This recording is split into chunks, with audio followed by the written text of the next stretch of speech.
Please tell me about yourself. Good day. My name is Jupi Mampadaw. I am 26 years old. I am married. I have 2 kids. I'm from San Fernando, Bukidnon. I'm ex-abroad in Saudi Arabia.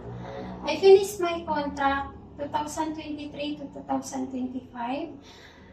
Work in my employer before I do cleaning, cooking, ironing, take care of baby.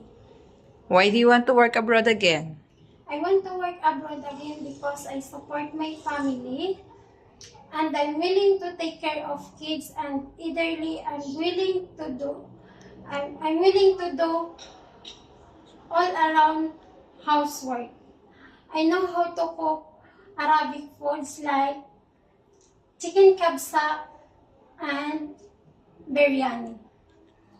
I understand speak basic Arabic. Thank you.